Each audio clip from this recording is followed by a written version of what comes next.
What's up, Muscular Mystic family? Nick with Muscular Mystic here. Usually, I'm still used to saying Mystic Manifesting, but if you're not watching Mystic Manifesting, check it out. That's where I got most of my videos. It's a little bonus content here. I wanted to start out thanking Julian, my good friend and meal prep extraordinaire friend of Proteina Meals. Check him out. With the topic of this video. You know, I asked the other day while I was brainstorming, looking for topics for videos, what's something you guys have questions on? What's something that you'd like to hear my take on, or something that you think I might be able to help you with? And he brought up the point, how to navigate having an easy life or avoiding struggles and being at peace. And how I'm trying to figure out how to phrase it just off memory of what he said, but like, basically, how do you deal with comfortability in life and why having an easy life is not always the best thing? And I love the question because I agree with it a lot. I do believe you need to take time for yourself, take time to travel, take time to kick back and relax, take time to be with those you love, take time to be alone, to meditate, to get to know you and to understand you so you can see who you are and who you believe you are, and notice that that's how the world's going to reflect to you, and if there's changes to be made, you make it. And taking a break is okay. You know, muscles grow in the time that we're resting. So does your mind, and so does your spirit and soul. It grows while you're resting. So a healthy dose of resting is important. But falling into a easy life it's a double-edged sword, you know. You're gonna wind up in a too comfortable of a position and maybe not push yourself anymore. And I can attest to this, you know. He said he goes through it. I said I go through it. I admit it to you guys. You know, you'll see me ripping through videos, posting workout stuff, posting every day, grinding it out. You see I'm hitting my diet. I don't have no cheat days and stuff. Well, be careful resting too much. Mid-August, I go on a trip with my girlfriend and her family, right? 2 weeks later, you know, I'm just still came back, hit my workouts. I'm all good. But they weren't as hard, you know. I'm comfortable. I'm still mentally on vacation. 2 weeks later, I already had another trip planned for her birthday. We go away to a cabin. And on these trips, it was a cabin, so I brought some healthy food. And on the other trip, I brought my meal preps, and it's like, you're not going to eat, let's be honest. You're not going to, and even an old friend of mine, you guys haven't seen him yet, but he's going to be in some videos. But he was a competitive bodybuilder for years, champion, won a bunch of awards and stuff. He's like, bro, you already know. You know you're going to be cheating out there. Just come back, hit it nice and hard, double down, hit your extra cardio. And I was like, yeah, you know what? Just go and enjoy yourself. It's a chance to enjoy yourself. But when you come back, you have to get back into it. Last two days or so of the trip, second trip for the cabin, I get pretty sick. I never get sick. I have affirmations I don't get sick. I don't need a doctor. I don't need this, blah, blah, blah. And statistically, I'm healthy. You know, last time I was violently ill was 2019. That's 6 years ago, almost 7.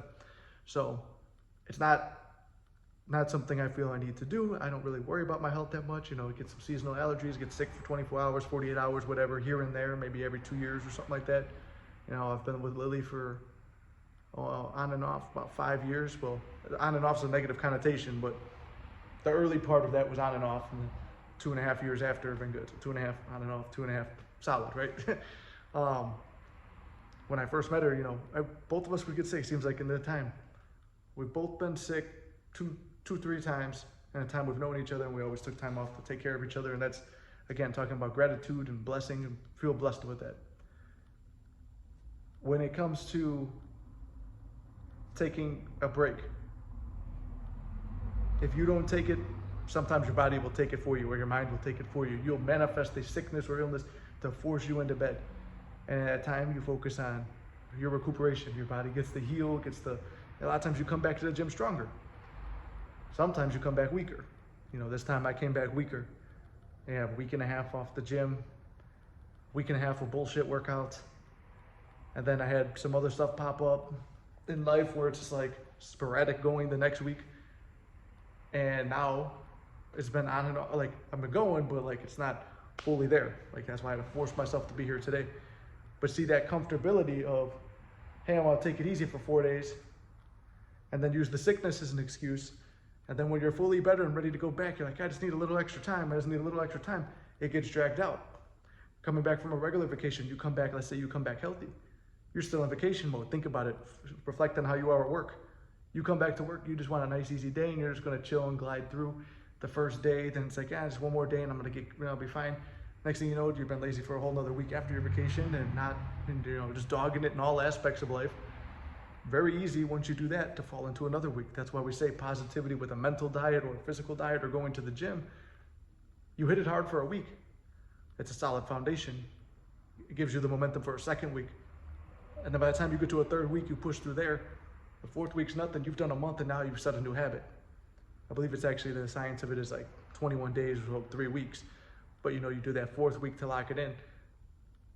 If I didn't make a change this past week, doesn't mean it's impossible, but it was like I was locking in to a shitty fat boy winter. Now I get winter arc, bulk up and all that stuff, but reaching 230 and not really pumping up the iron, not just pumping, I'm humping and pumping, but pumping the iron the right way, you're just gonna be a fat fucking slob by the time summer rolls around. So you gotta lock in, cut back a little bit, and just because we're wearing baggy shirts and hoodies to the gym doesn't mean we could be fat slobs all summer, or all winter rather.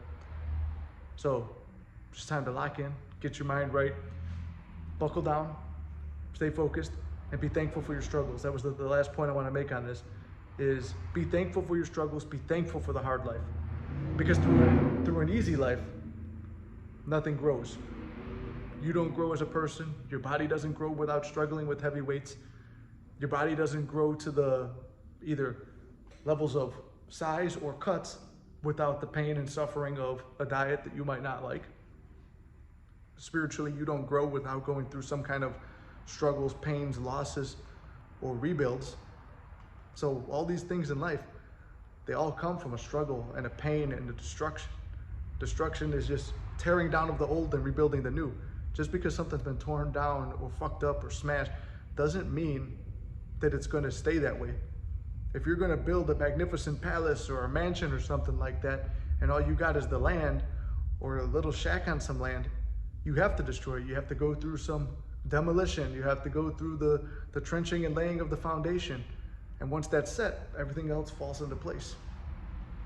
So with that metaphor, keep your heads up, embrace the struggles, love the struggles, be thankful for every bad experience with a person, a situation, a job, health issue, whatever it is. Be thankful for all these things because you know that you always come out on top. You know it's all working out in your favor, and you're excited to see the person that you become on the other side of this, because you get to decide right now in this moment who you will be on the other side of the struggle. So with that, I love you guys very much. I'll see you in the next one.